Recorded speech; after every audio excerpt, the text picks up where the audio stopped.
Muy buenos días, hermanos. Van a abrir sus Biblias, por favor, en Jeremías, capítulo 8. Jeremías, capítulo 8. Continuamos avanzando en este estudio del libro del profeta Jeremías y hoy nos corresponde el capítulo número 8.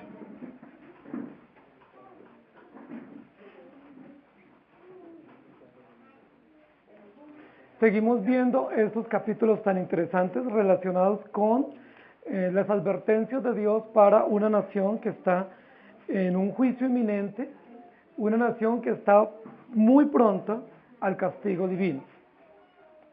Jeremías capítulo 8, vamos a leer el versículo 9 inicialmente, que dice así: Los sabios se avergonzaron, se espantaron y fueron consternados. He aquí que aborrecieron la palabra de Jehová. ¿Y qué sabiduría tienen? Dice en esta versión. O en la versión Reina Valera del 60 dice: ¿dónde está o dónde pues está su sabiduría? Vamos nosotros en esta mañana, queridos hermanos, a hablar sobre el tema de la sabiduría y sobre el tema de la fuente o del objeto de la sabiduría nuestra. El título de la predicación de esta mañana es: ¿dónde está su sabiduría? ¿Dónde está su sabiduría? Y vamos a detenernos durante la mañana de hoy a revisar dónde está la sabiduría nuestra, dónde estaba la sabiduría del pueblo de Israel, y vamos a ver algunas realidades o contrastes que el capítulo naturalmente nos presenta para comprender el tema de la sabiduría. Nosotros estamos en el capítulo 7, 8, 9 y 10, yendo en una nueva serie posterior a los primeros años del ministerio de Jeremías. Luego los capítulos 8, 9 y 10 que estamos comenzando hoy son unos discursos que va a dar Jeremías durante el gobierno, durante el reinado del rey Joaquín. Los primeros discursos que Jeremías dio fue durante el reinado del rey Josías. Ya murió Josías y ahora Jeremías está dando sus discursos durante el reinado del rey Joaquín. Es importante que nos ubiquemos históricamente para poder comprender también las implicaciones de los mensajes que está dando Jeremías. Recordemos que el periodo de aparente reforma que propició Josías fue muy corto. Recordemos que la aparente reforma de Josías fue más o menos una reforma externa, fue un maquillaje externo que tuvo que ver con el templo, tuvo que ver con cuestiones estéticas y algunas ceremonias rituales, pero no una reforma que llegó al corazón.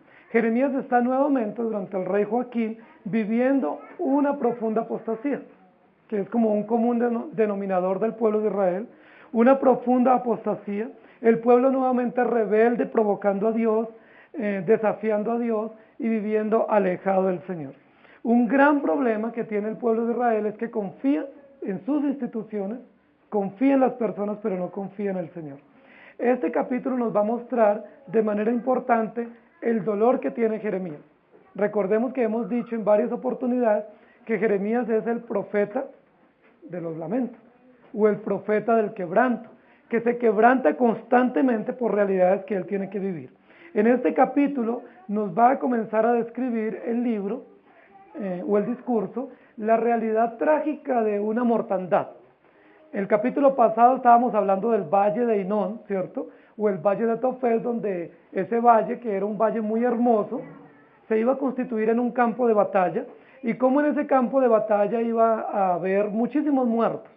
Luego el capítulo 8 comienza hablando de los muertos. Ya no está hablando de qué va a suceder, sino está hablando de que es una realidad.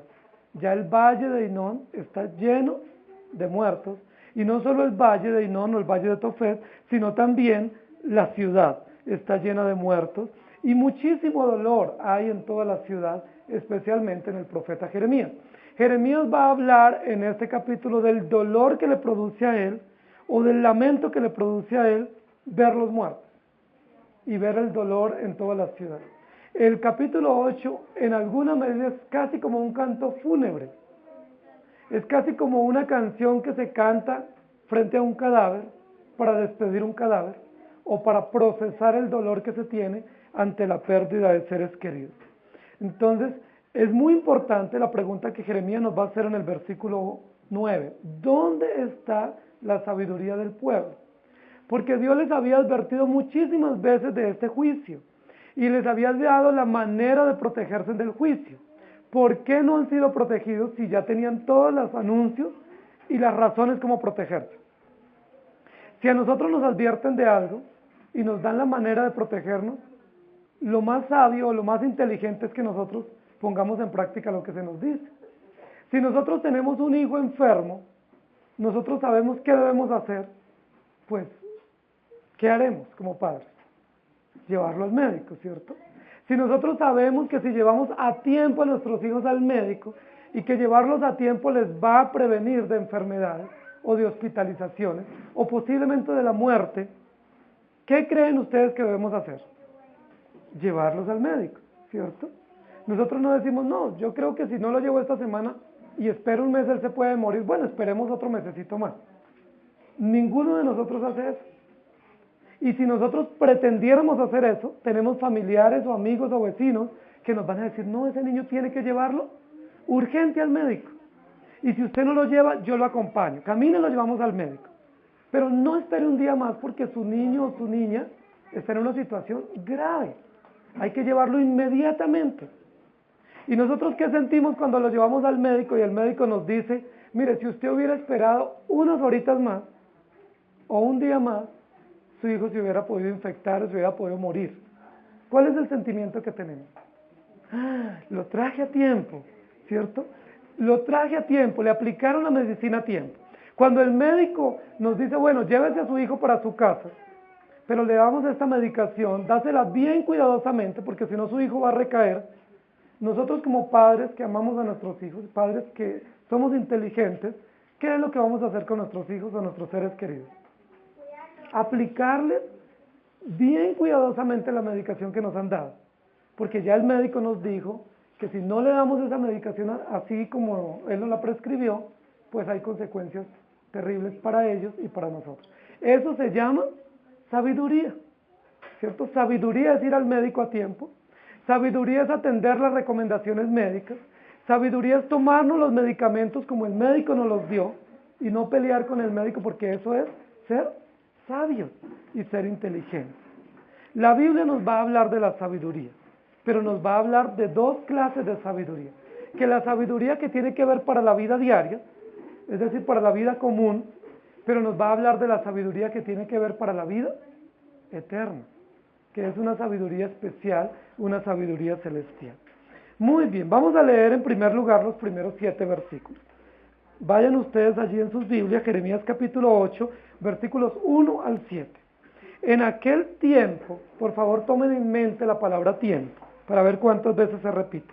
En aquel tiempo, dice Jehová, sacarán los huesos de los reyes de Judá y los huesos de sus príncipes y los huesos de los sacerdotes y los huesos de los profetas y los huesos de los moradores de Jerusalén fuera de sus sepulcros. Y los esparcirán al sol y a la luna y a todo el ejército del cielo, a quienes amaron y a quienes sirvieron, en pos de quienes anduvieron, a quienes preguntaron y a quienes se postraron. No serán recogidos ni enterrados, serán como estiércol sobre la faz de la tierra. Y escogerá la muerte antes que la vida todo el resto que quede de esta mala generación. En todos los lugares a donde arrojé yo a los que queden, dice Jehová de los ejércitos.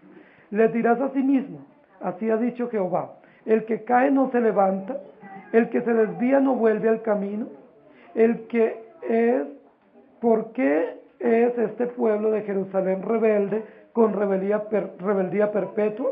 Abrazaron el engaño y no han querido volverse.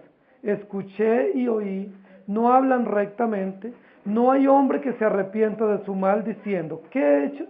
Cada cual se volvió a su propia carrera, como caballo que arremete con ímpetu a la batalla. Aún la cigüeña en el cielo conoce su tiempo, y la tórtola y la grulla y la golondrina guardan el tiempo de su venida, pero mi pueblo no conoce el juicio de Jehová. ¿Cuántas veces aparece la palabra tiempo? 3 veces. Hemos aprendido que un principio hermenéutico para comprender las ideas centrales de la palabra es ver las reiteraciones. Y aquí hay una reiteración usando 3 veces la palabra tiempo y usando de manera directa, hablando de 3 clases de tiempo. Entonces yo quiero que en esta mañana, en primer lugar, para responder a la pregunta, ¿dónde está la sabiduría? nuestra, miremos dos aspectos de la palabra tiempo. En el griego, el tiempo se mide de dos maneras o se comprende de dos maneras. Una a partir de la palabra cronos, que significa los días, los meses, los años, las horas, es decir, según el cronómetro. Así se mide el tiempo o se marca el tiempo. Y la otra es a partir de la palabra kairos o kairos, que significa el tiempo de Dios. Entonces estamos frente a dos tipos de tiempos. El tiempo que se puede cronometrar, es decir, que implica lugares o tiempos o años, y el tiempo que no se puede cronometrar, que tiene que ver con el tiempo de Dios, es decir, el kairos. Es decir, cuando llega el momento oportuno para que sucedan las cosas. Lo que está diciendo la Biblia es, hay un tiempo que se puede cronometrar y cualquiera de nosotros lo puede comprender. Por ejemplo, nosotros sabemos que se avecina una época muy especial del año. ¿Por qué sabemos que se avecina esa fecha? Por el tiempo, por el cronos. Nosotros sabemos que estamos rápidamente llegando al final de año. Nosotros sabemos por qué, por el cronómetro que tenemos, porque sabemos que los meses están pasando y que ya estamos comenzando en la próxima semana el 10º mes del año y se nos está aproximando el fin de año. Eso se llama cronos, ¿sí? ¿Por qué nosotros sabemos cuándo se avecina el invierno o el verano? Por el tiempo, ¿cierto? Porque según el tiempo y según los meteorólogos y según cómo se cronometra el tiempo, nosotros sabemos que se está aproximando o el verano o el invierno, ¿sí? Nosotros lo sabemos. ¿Quién no sabe eso? Entonces nos preparamos, compramos sombrillas, compramos ropa adecuada porque está llegando el invierno. Y si sabemos que está llegando el verano, también nos preparamos, ¿cierto? Porque sabemos que el tiempo está llegando.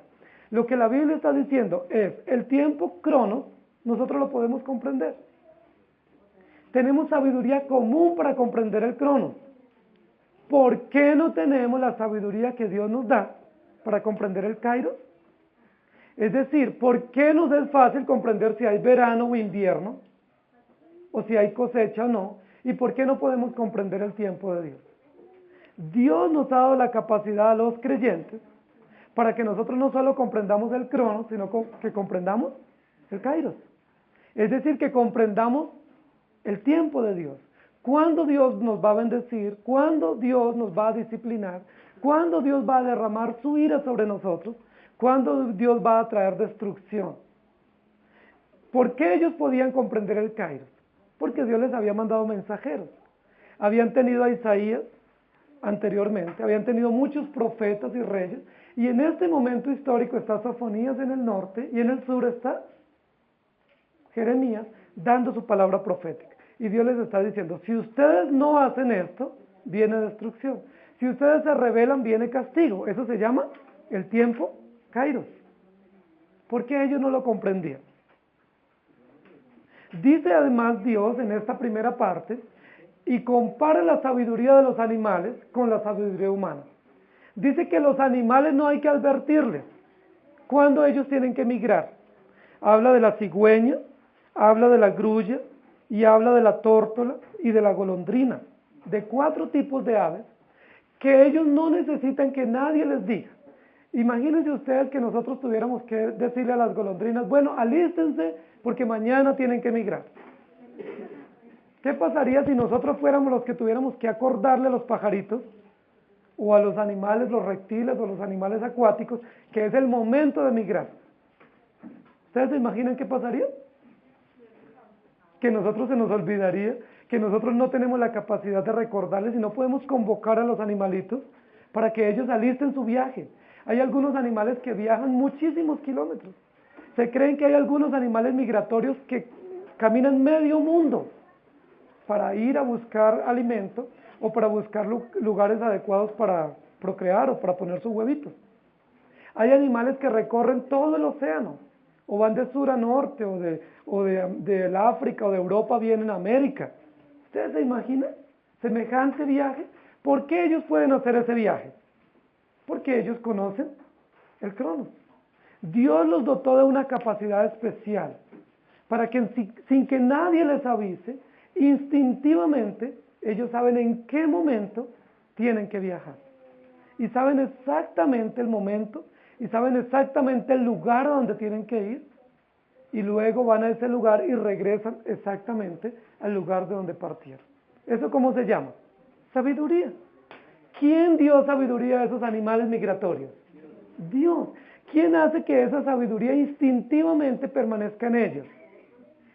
Que ellos no se equivoquen de fecha, que ellos no se equivoquen de lugar, que ellos no digan, uy, íbamos para África y llegamos a Europa. ¿Sí? O que ellos digan, uy, te estaban buscando tierrita caliente y llegamos a tierra fría. No le pasa eso a los animales.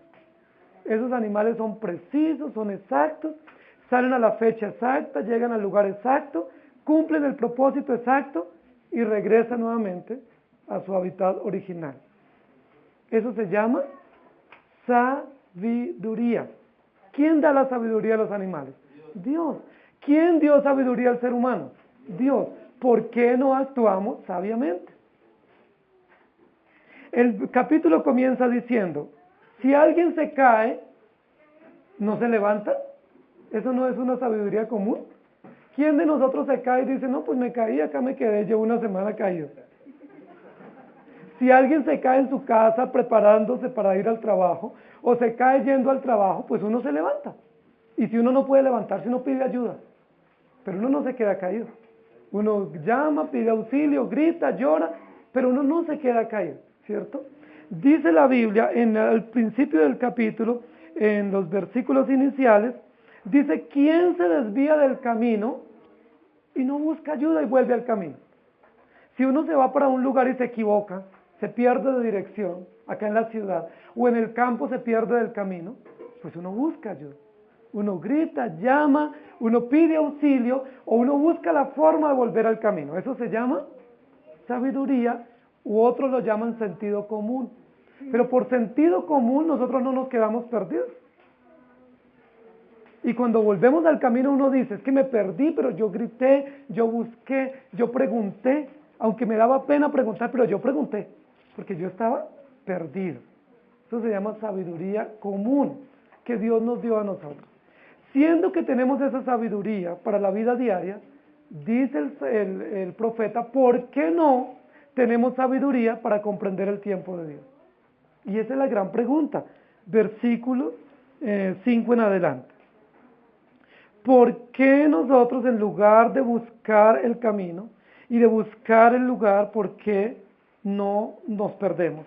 ¿Y por qué nosotros no volvemos al camino? ¿Por qué nos desviamos y más bien preguntamos, ¿qué he hecho? Que es una pregunta desafiante nuevamente.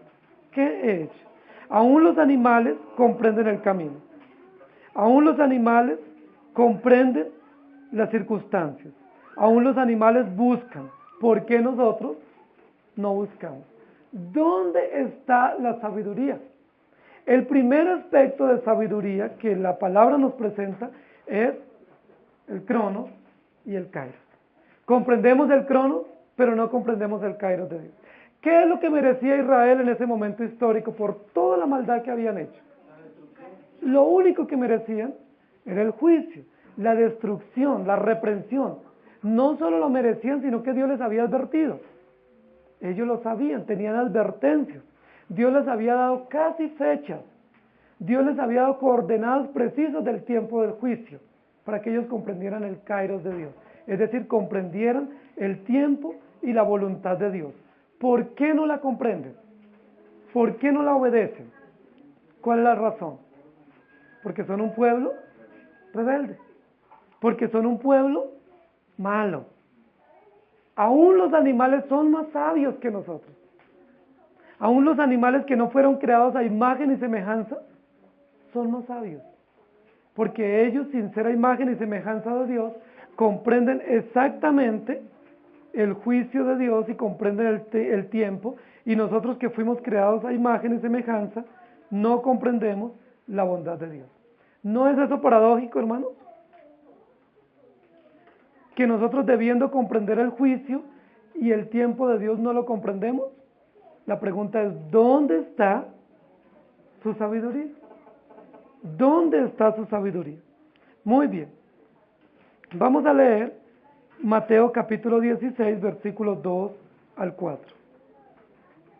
Dice, mas él respondiendo les dijo, cuando anochece decís, buen tiempo, porque el cielo tiene arreboles, y por la mañana hoy habrá tempestad, porque tiene revoles el cielo nublado. Hipócritas, que sabéis distinguir el aspecto del cielo, mas las señales de los tiempos no podéis. La generación mala y adúltera demanda señal, pero señal no le será dada, sino la señal del profeta Jonás, y dejándolos se fue. Y luego en Lucas 19:44 dice, y te derribarán a tierra y a tus hijos dentro de ti, y no dejarán en ti piedra sobre piedra, por cuanto no conociste el tiempo de tu visitación. Queridos hermanos, nosotros somos hipócritas cuando conocemos otros tiempos, pero no conocemos el tiempo de Dios. Muchos de nosotros andamos preguntando, ¿cuál es la voluntad de Dios para mí? Entonces algunos dicen, yo no sé si conseguirme un negocio no pueda volver a la iglesia, o mejor este trabajo donde puedo asistir a la iglesia. ¿Cuál será la voluntad de Dios? Que no venga a la iglesia. Ahí dice hipócritas, porque sabemos conocer otros tiempos, pero muchas veces dudamos frente a la voluntad de Dios. Cuando sabemos cuál es la voluntad de Dios, es clara, es precisa, pero no podemos comprender por nuestra propia maldad el tiempo de Dios. ¿Cuál es el tiempo de Dios? En este momento para Israel es un tiempo de juicio y de castigo. ¿Dónde está su sabiduría? Versículos 8 al 19. Dice así, ¿cómo decís nosotros somos sabios y la ley de Jehová está con nosotros? Ciertamente la ha cambiado en mentira la pluma mentirosa de los escribas. Los sabios se avergonzaron, se espantaron y fueron consternados. He aquí que aborrecieron la palabra de Jehová. ¿Y qué sabiduría tienen? Por tanto daré a otros sus mujeres y sus campos a quienes los conquisten, porque desde el más pequeño hasta el más grande, cada uno sigue la avaricia. Desde el profeta hasta el sacerdote, todos hacen engaño. Y curaron la herida de mi hija, la hija de mi pueblo, con liviandad, diciendo, paz, paz, y no hay paz. ¿Se han avergonzado de haber hecho abominación? Ciertamente no se han avergonzado en lo más mínimo, ni supieron avergonzarse. Caerán por tanto entre los que caigan, cuando los castigue caerán, dice Jehová. Los cortaré del todo, dice Jehová. No quedarán uvas en la vid, ni higos en la higuera, y se caerá la hoja, y lo que les ha quedado pasará de ellos. ¿Por qué nos estamos sentados? Reunidos y entremos en las ciudades fortificadas y perezcamos allí, porque Jehová nuestro Dios nos ha destinado a perecer y nos ha dado a beber aguas de hiel, porque pecamos contra Jehová. Esperamos paz y no hubo bien, día de curación y he aquí turbación. Desde Dan se oyó el bujido de sus caballos, al sonido de los relinchos de sus corceles tembló toda la tierra. Y vinieron y devoraron la tierra y su abundancia, a la ciudad y a los moradores de ella. Porque he aquí que yo envío sobre vosotros serpientes, áspides contra las cuales no hay encantamiento, y os morderán, dice Jehová. En esta segunda parte va a hablar nuevamente de dos aspectos de la sabiduría que tienen que ver con el tiempo de Dios. La primera es que por sentido común todo el pueblo de Israel decía paz, paz. ¿Pero qué decía Dios? Juicio. Hay un contraste nuevamente que implica con el tiempo de la sabiduría. El pueblo de Israel decía, y sus maestros y sus sacerdotes decían, hay paz. Dios tiene tiempo de paz para nosotros. Pero Dios está diciendo a través del profeta Jeremías que hay juicio. El versículo 11 dice, curaron la herida de mi pueblo con liviandad, diciendo, paz, paz, y no hay paz. Y en los versículos anteriores va a hablar de los reyes, de los sacerdotes y de los profetas. Y dice, todos ellos siguen la avaricia, todos ellos siguen la maldad, todos ellos siguen su propio corazón. Dice, los sabios se avergüenzan, el pueblo dice que tiene sabiduría pero no la tiene, y todos ellos hacen engaño. Curan la herida de mi hija, la hija de mi pueblo, con liviandad, y no se avergüenzan en nada. Ni siquiera saben lo que es avergonzarse. ¿Dónde está la sabiduría del pueblo de Israel, queridos hermanos? Que en lugar de curar a Judá, en lugar de curar a la ciudad, dicen paz, paz. Ahora, nuevamente está usando el contraste o usando el ejemplo de la enfermedad. Usa el ejemplo de un médico que tiene que aplicar una curación, o que tiene que hacer o intervenir una persona y darle una prescripción con medicamentos, dice, pero ellos no lo hacen. Ellos, en lugar de curar y de atender, no lo hacen. Ahora, ¿qué es lo que está diciendo el pueblo, lo que está diciendo el profeta Jeremías? Ellos han sido puestos, los reyes, los profetas y especialmente los sacerdotes, fueron puestos para ser médicos del pueblo de Israel. El pueblo de Israel es llamado a través de sus líderes para ser médicos. ¿Cuál era la tarea de los sacerdotes en el pueblo de Israel? Dar la medicina. ¿Cuál es la medicina para el pueblo de Israel? La palabra. La palabra es la única medicina para el pueblo de Israel. La palabra de Dios es la única medicina que puede sanar o que puede curar al pueblo de Israel. Dice la Biblia, tanto los profetas como los sacerdotes, como los reyes, que era a través de los cuales Dios iba a curar al pueblo, ninguno de ellos ha atendido a sanar al pueblo de Israel. Es decir, no han atendido la voz de Dios, no han comprendido el tiempo de Dios y no han dado la medicina apropiada. Y por lo tanto, en lugar de sanar al pueblo con la palabra, dice que han pretendido curarlo livianamente. Y usa nuevamente el ejemplo de una persona que está enferma. Si una persona está enferma y requiere una medicina fuerte, nosotros no hacemos ningún bien a esa persona dándole una medicación leve, o como decimos, poniéndole un pañito de agua tibia. Eso no le hacía bien al pueblo de Israel. El pueblo de Israel, sabemos ya y lo hemos comprendido por los capítulos anteriores, estaba con una herida grave. Dice la Biblia que estaba con una enfermedad incurable. Estaba a punto de morir. Estaba en cuidados intensivos. ¿Qué debían haber hecho los profetas y los sacerdotes de turno? Haber dado la medicina adecuada.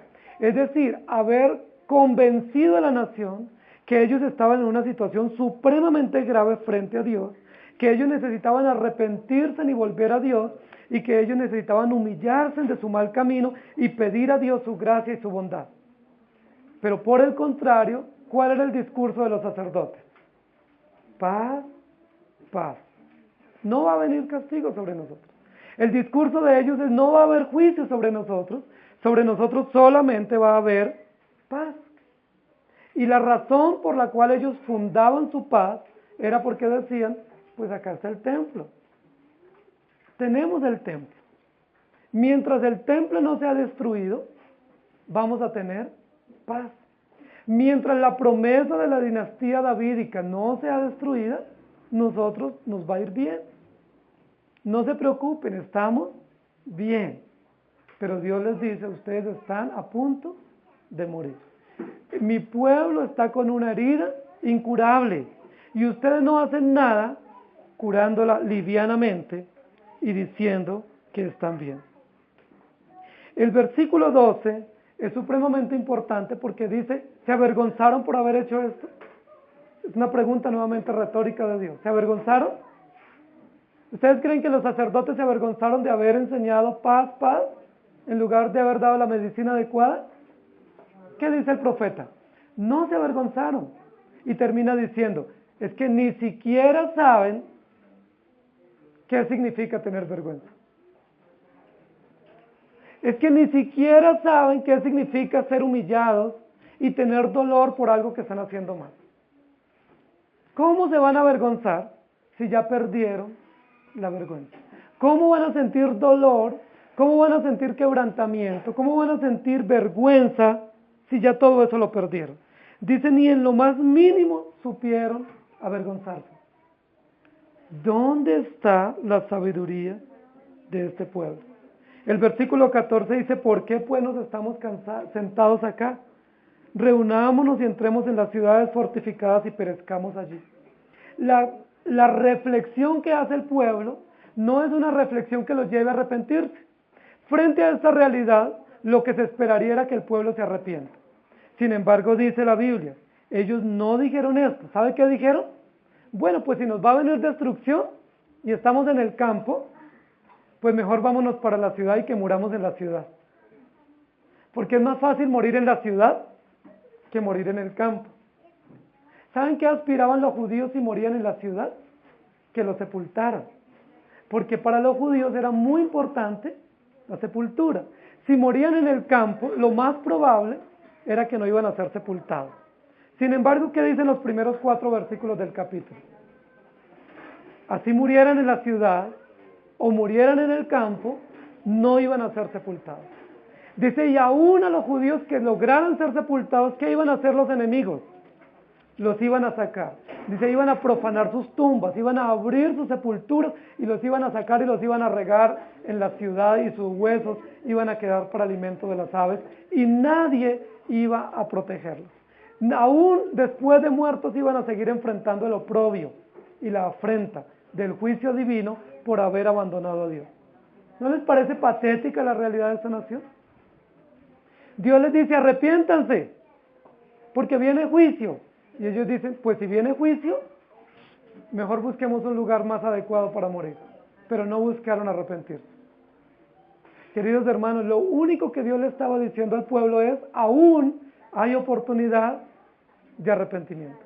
Aún tienen oportunidad de arrepentirse, de volver a mí y de arrepentirse. Pero como no se arrepienten, dice Dios, los cortaré del todo y no prevalecerán, porque ustedes en lugar de esperar paz, les vendrá turbación, les vendrá maldad y castigo. ¿Dónde está la sabiduría del pueblo? ¿En la paz que profesan los sacerdotes o en la justicia que viene de Dios? ¿Dónde ellos debieran poner su sabiduría? En la justicia divina. ¿Pero dónde han puesto su confianza? En la falsa paz o la falsa seguridad que les produce el templo o que les producen sus líderes. Y es una muy buena pregunta para nosotros. ¿Dónde está la sabiduría nuestra? ¿Dónde está nuestra confianza? ¿Confiamos en lo que nos dice el gobierno? ¿Confiamos en lo que nos dice la gente? ¿O confiamos en Dios? Los maestros egoístas les decían, hay paz. Pero Dios dice, no hay paz. Dios dice, no hay paz, sino que hay juicio y hay destrucción. No hay esperanza para esta nación. Es una nación codiciosa, es una nación pecadora, es una nación engañadora. Por el contrario, Dios dice, en lugar de paz les vendrá castigo. Y en el versículo final de esta sección dice, he aquí que yo envío sobre vosotros serpientes, áspides contra las cuales no hay encantamiento, y os morderán, dice Jehová. Tanto al comienzo del capítulo como en este versículo, Dios está diciendo, como ustedes practican cultos paganos y hacen adoración a ídolos y encantamiento a serpientes y adoran los astros, aún los astros van a ser testigos del juicio para ustedes. Y aún esas serpientes que ustedes usan para sus encantamientos les morderán y no podrán protegerlos. ¿Dónde está la sabiduría del pueblo de Israel? Que teniendo el tiempo de Dios y las advertencias de Dios no las comprenden, y que teniendo al profeta Jeremías y a otros profetas que les hablaron de la justicia de Dios, no la reciben, sino que se escudan diciendo, vamos a tener prosperidad y vamos a tener paz. Primera de Corintios capítulo 3, versículo 19 dice, porque la sabiduría de este mundo es insensatez para con Dios. Pues está escrito, Él prende a los sabios en la astucia de ellos. Y en Deuteronomios capítulo 4, versículo 6 dice, guardadlos pues y ponedlos por obra, porque esta es vuestra sabiduría y vuestra inteligencia, ante los ojos de los pueblos, los cuales oirán todos estos estatutos y dirán, ciertamente pueblo sabio y entendido, nación grande es esta. Al comienzo de este párrafo, en el versículo 8 y versículo 9, dice la Biblia en qué consiste la insensatez de los líderes y en qué consiste la sabiduría de los creyentes. Dice que la insensatez de ellos consiste en dejar la ley de Dios y cambiarla por la mentira. Y es más, en esa insensatez se suman los escribas. La tarea de los escribas en esa época era sencillamente cumplir una labor de traducción de los escritos. O traducían los escritos o los copiaban. Pero los escribas tenían que ser estrictamente celosos en no adicionar nada ni quitar nada de lo que ya estaba escrito. Ellos no se les permitía adicionar, porque si ellos lo hacían, venían sobre ellos castigos. Los escribas lo único que podían hacer era traducir fielmente o copiar, porque muchos de los rollos tenían que ser copiados para tener copias en los momentos que ellos necesitaban, y los escribas tenían que hacer esa tarea. Pero ¿saben qué comenzaron a hacer los escribas?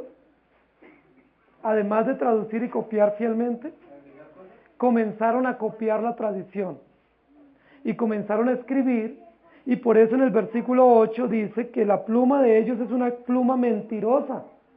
Es decir, escriben mentira porque están adicionando a la palabra sus propias tradiciones y las tradiciones de los sacerdotes y de los reyes y de los profetas, y dando y poniendo esas tradiciones al mismo lugar de la palabra de Dios.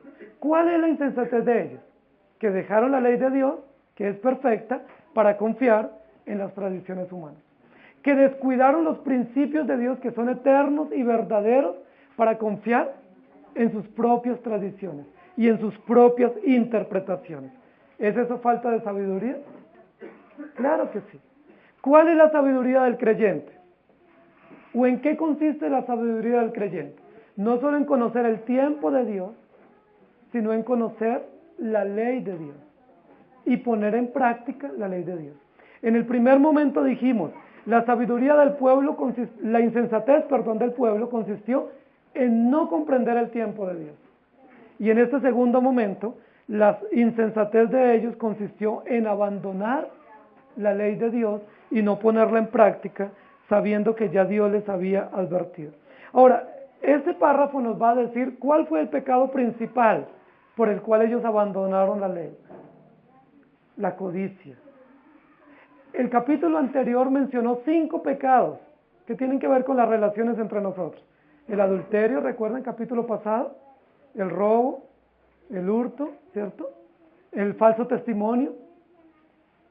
Pero en este capítulo va a mencionar un pecado. Faltaron, de los 6 de la segunda tabla, faltó uno. Y lo va a mencionar en el capítulo 8, y es la codicia. ¿Cuál es el pecado principal descrito aquí en esta segunda sección? La codicia. Por codicia los sacerdotes y los profetas y todo el pueblo se desviaron de la ley de Dios, porque ellos pensaron que era mejor las falsas ilusiones que tenían, que venía paz sobre ellos, y codiciaron ese bienestar y ambicionaron ese bienestar y se apartaron de la ley de Dios. Nosotros vivimos hoy en día en una época donde muchas personas por codicia se apartan de Dios, pero especialmente codicia de tener bienestar, paz, riqueza, tranquilidad, que te va a ir bien, todo te va a salir bien. Entonces esa codicia o esa ambición los aleja de los caminos del Señor. En 1 Timoteo capítulo 6, 5 al 10 dice, disputas necias de hombres corruptos de entendimiento y privados de la verdad, que toman la piedad como fuente de ganancia, apártate de los tales. Pero gran ganancia es la piedad acompañada de contentamiento, porque nada hemos traído a este mundo y sin duda nada podemos sacar. Así que teniendo sustento y abrigo, estemos contentos con esto. Porque los que quieren enriquecerse caen en tentación y lazo, y en muchas codicias necias y dañosas, que hunden a los hombres en destrucción y perdición. Porque raíz de todos los males es el amor al dinero, el cual codiciando algunos se extraviaron de la fe y fueron traspasados de muchos dolores. Y luego en Números 13, 23 dice, y llegaron hasta el arroyo de Escol, y de allí cortaron un sarmiento con un racimo de uvas, el cual trajeron 2 en un palo, y de las granadas y de los higos. En este versículo nos va a ayudar a comprender que en este capítulo menciona el valle de Escol. El valle de Escol fue el lugar donde los espías, recuerdan, cuando fueron a reconocer la tierra, trajeron productos de la tierra para mostrarles toda la bendición que había en la tierra prometida que ellos fueron a reconocer. Dice que trajeron racimos de uvas, y que los racimos de uva eran tan grandes que no los podía traer una persona, sino que tuvieron que traerlo entre 2, cargados en un palo. Los espías trajeron esos palos o estos ramos de uvas.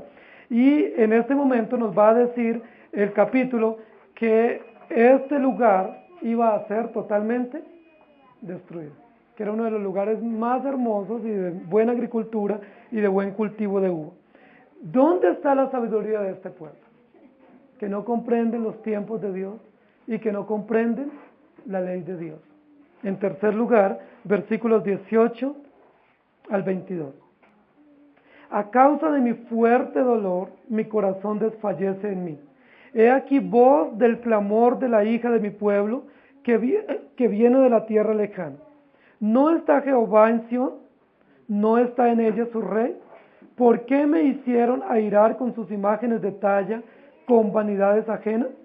Pasó la siega, terminó el verano, y nosotros no hemos sido salvos. Quebrantado estoy por el quebrantamiento de la hija de mi pueblo, entenebrecido estoy, espanto me ha arrebatado. No hay bálsamo en Galaad, no hay allí médico. ¿Por qué pues no hubo medicina para la hija de mi pueblo?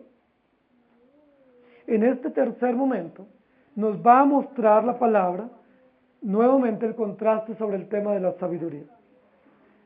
Ellos tienen sabiduría de buscar medicina para su enfermedad, pero no tienen sabiduría para comprender el tema de la salvación de Dios. Y va a contrastar el bálsamo con el tema de la salvación. Ellos tienen sabiduría para, si están enfermos, buscar atención médica. El versículo 22 dice, no hay bálsamo en Galaad. El bálsamo era un medicamento que ellos sacaban de un árbol que existía en Galaad. Galaad era pródiga en ese tipo de árboles, del cual se sacaba una resina y de esa resina se podía usar como medicamentos especialmente para calmar dolor. Era un calmante para dolores muy graves y se ponían allí en el dolor y la persona recibía alivio. Dice la Biblia que el pueblo de Israel sabía de las propiedades medicinales de este árbol y no solo sabía, sino que las usaba. Si alguien estaba enfermo y tenía mucho dolor, sabían dónde estaba el árbol, sabían extraer este ungüento y aplicarlo en el lugar adecuado y recibir medicina. Dice que sabían cómo encontrar medicación y tenían médicos que les podían ayudar en el tema de recetar estos medicamentos que eran alivios para el dolor de una enfermedad. Dice, ellos tenían eso. El pueblo sabía eso, comprendía exactamente. Pero ¿saben que no comprendían? Que estando enfermos, ellos necesitaban salvación y que la salvación venía de Dios. Ellos podían aplicar medicamento para un enfermo, pero no sabían aplicar la palabra de Dios para aplicarla a su enfermedad. Ellos sabían exactamente dónde estaba el dolor y dónde estaban los remedios y dónde estaban los médicos y los podían buscar, pero no sabían dónde estaba la solución para su mal espiritual, aunque ya Dios les había advertido. ¿No es eso un caso de insensatez? La sabiduría de ellos consistía en lugar de buscar la ayuda, rechazarla. ¿No es eso muy insensato de parte de un pueblo, queridos hermanos, que sabiendo que Cristo es la respuesta para su enfermedad, se mueran en su enfermedad sin buscar a Cristo? ¿No es muy insensato que un pueblo que comprende que la palabra de Dios es la respuesta para sus vidas, que solo en Jesucristo hay salvación y hay esperanza, ellos digan, me siento triste y me siento sin esperanza teniendo la medicina? ¿Eso no es un caso de insensatez?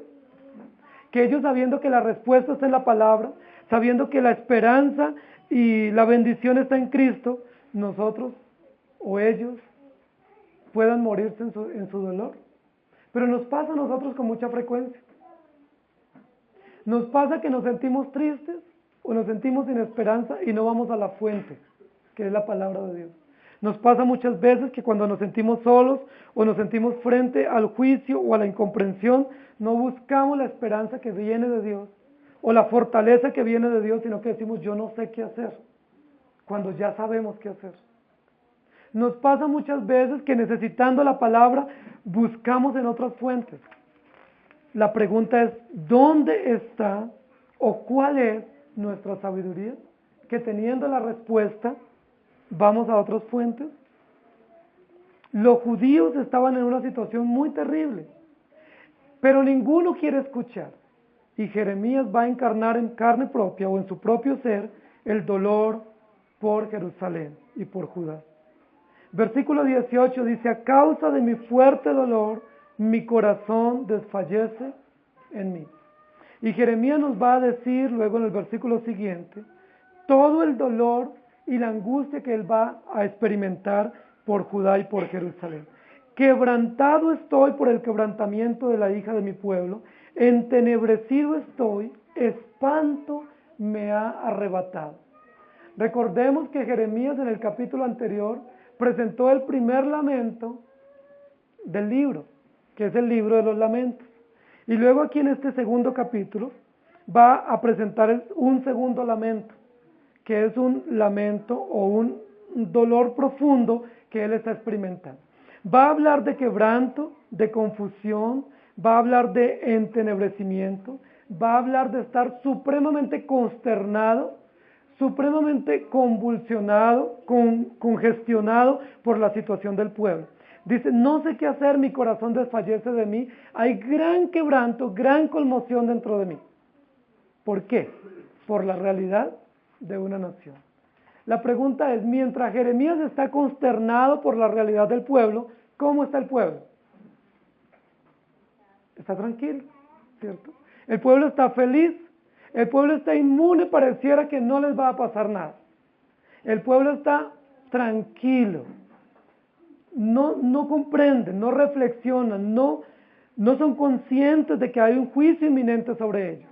A pesar de ver a Jeremías en el capítulo anterior en la puerta del templo, advirtiéndoles del juicio, y ahora en este capítulo dice quebrantado con un quebrantamiento profundo, y habla como si fuera una hija de él la que está muriendo, una hija única. ¿Qué pasaría si usted tiene un hijo o una hija única y está muriendo?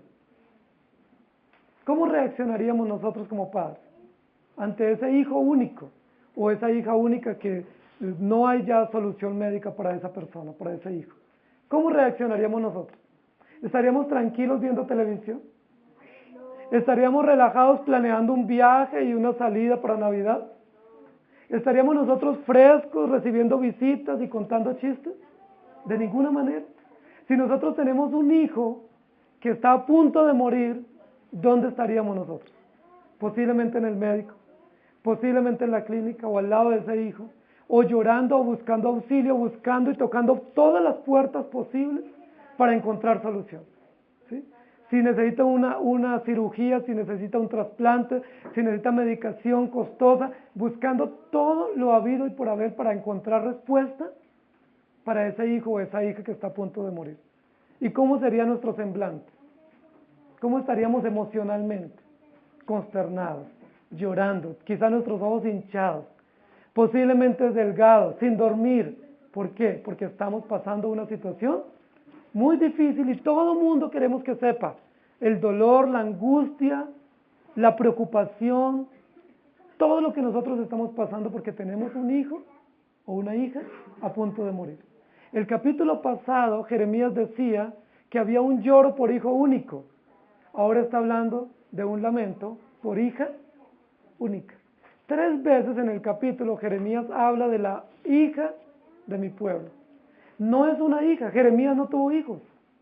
¿Puede Jeremías comprender el dolor de la gravedad o la inminente muerte de un hijo, siendo que Jeremías no tuvo hijos?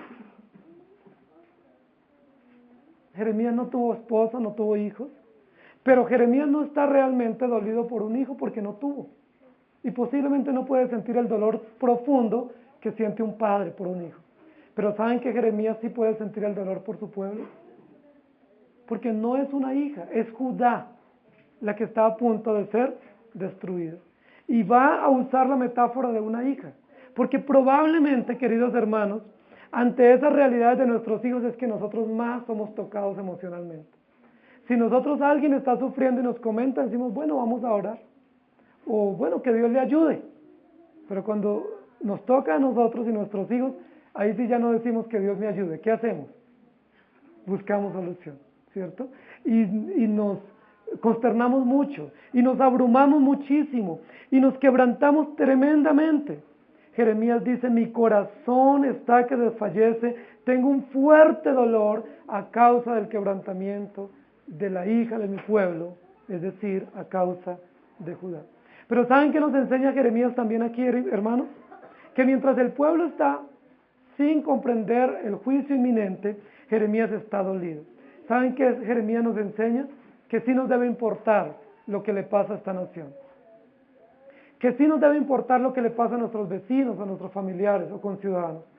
Que nosotros no podemos decir, bueno, pues ellos verán lo que les pasa, es problema de ellos. A mí no me importa lo que les pase a ellos. Jeremías nos enseña un principio diferente. Jeremías nos enseña, y la palabra nos enseña en este capítulo, sí nos debe interesar lo que le pasa a este país. Sí nos debe doler.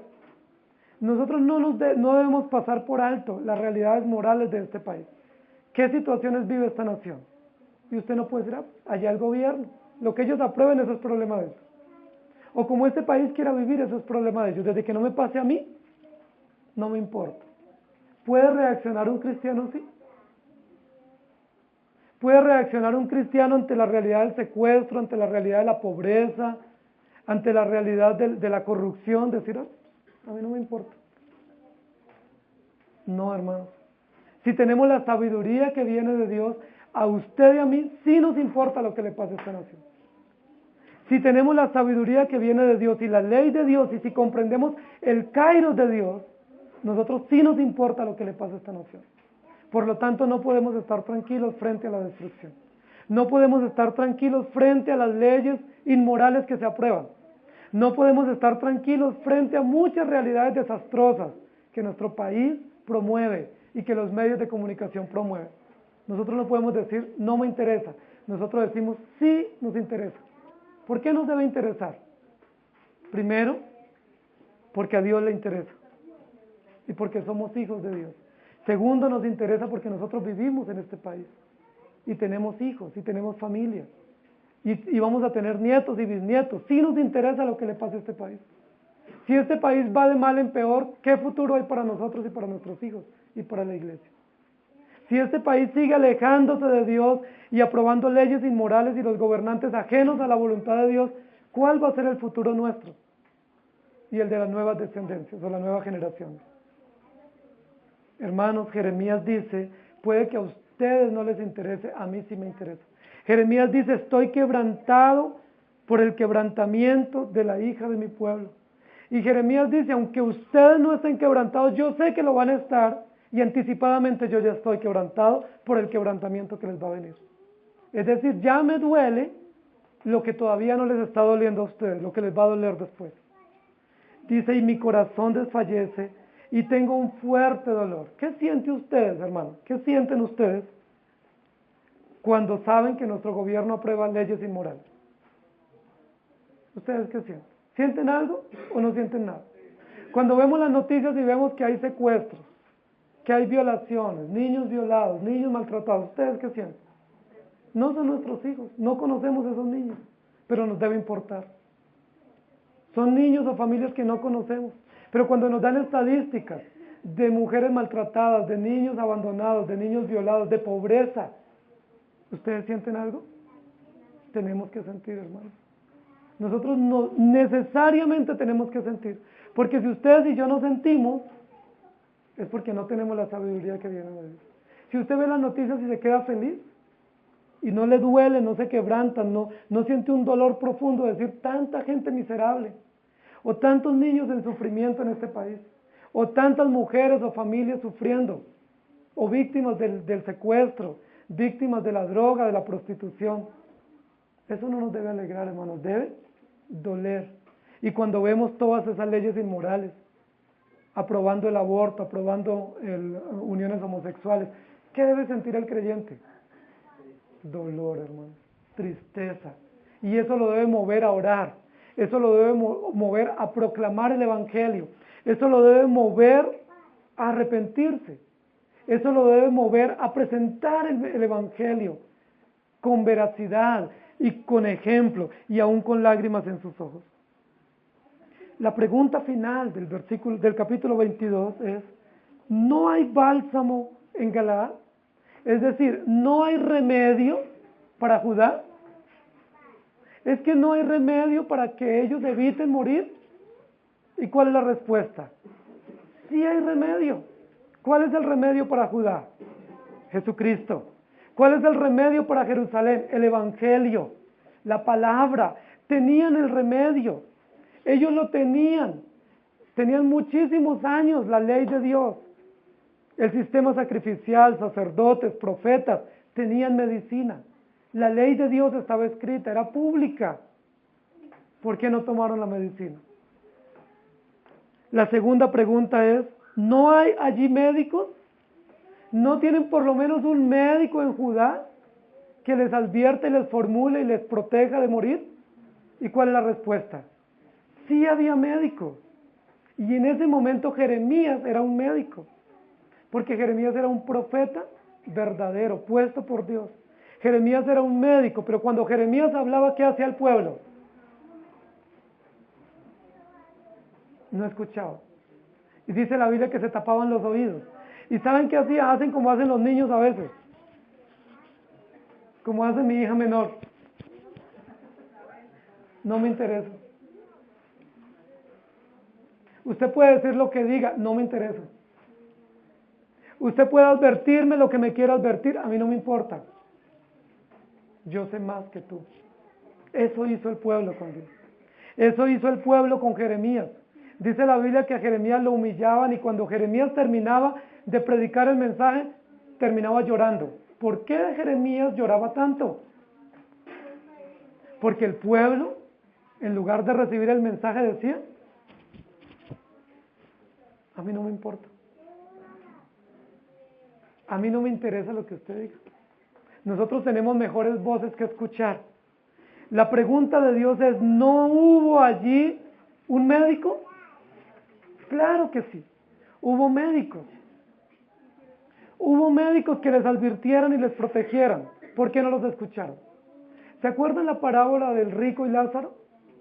Dice la Biblia que cuando el rico fue allá al lugar de tormento, suplicaba que mandaran a Lázaro a hablarle a los hermanos que habían quedado allá en la tierra.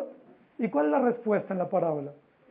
Dice, a Moisés y a los profetas tienen, óiganlos. Sí hubo, siempre hay quien nos advierta, hermano. Siempre Dios en su infinita bondad y sabiduría nos advierte del peligro.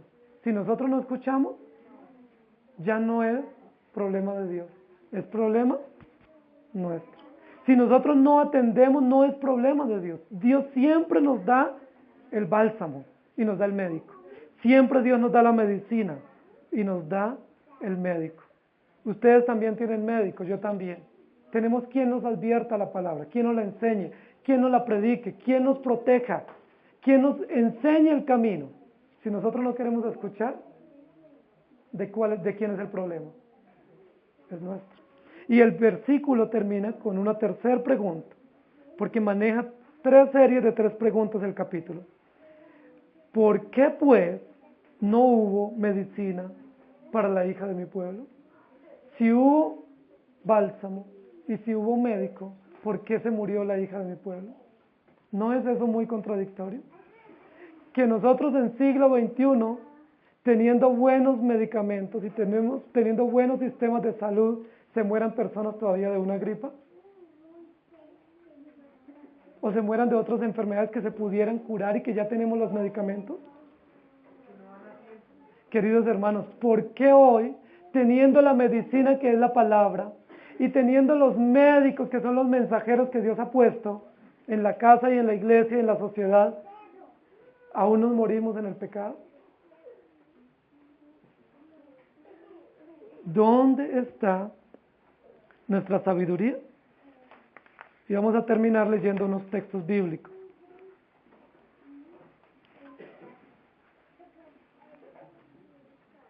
Vamos a Isaías 59, versículo 16. Dice, y vio que no había hombre y se maravilló que no hubiera quien se interpusiese, y lo salvó su brazo y le afirmó su misma justicia.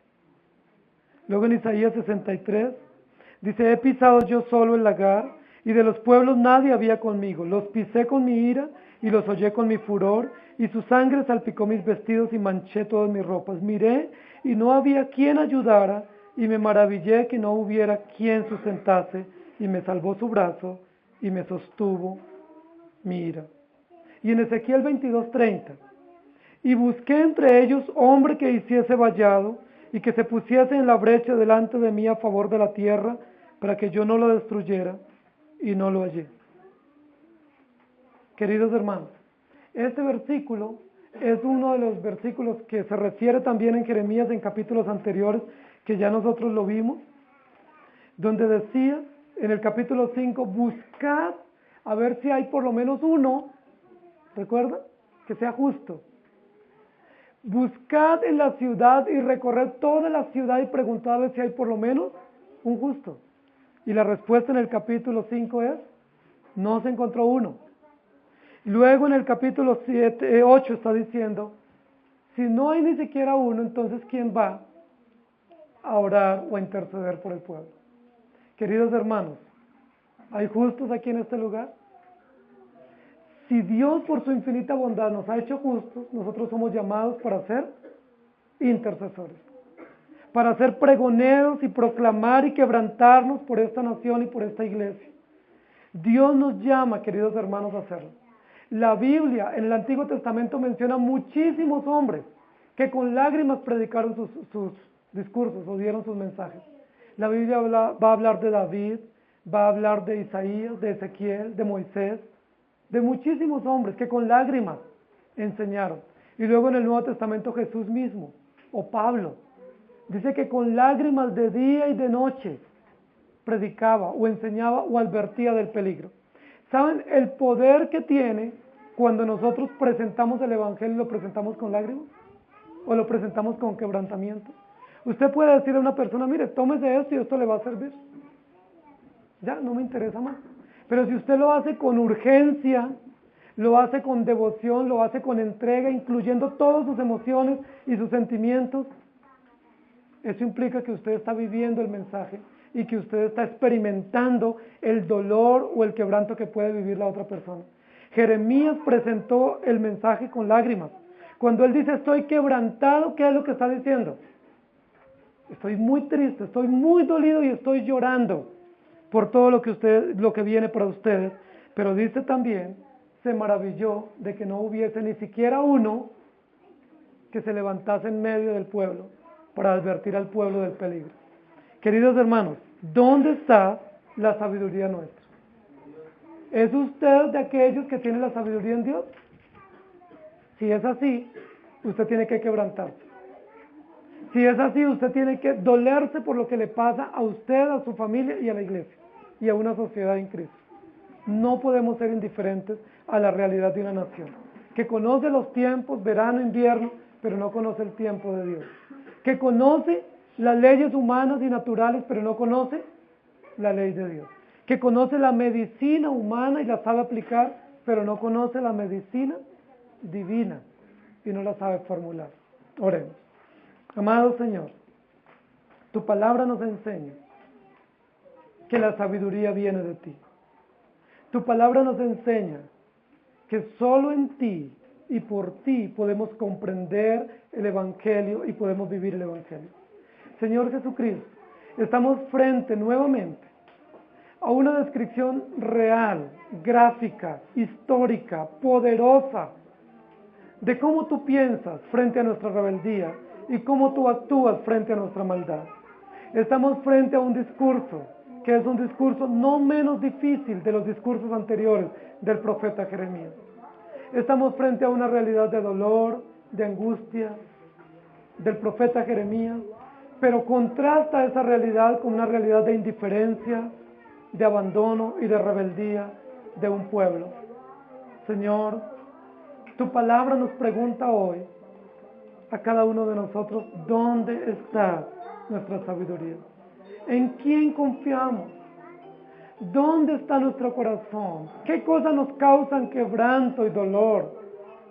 Posiblemente muchos de nosotros nos quebrantamos porque no tenemos dinero y eso nos produce impotencia y nos da dolor y rabia.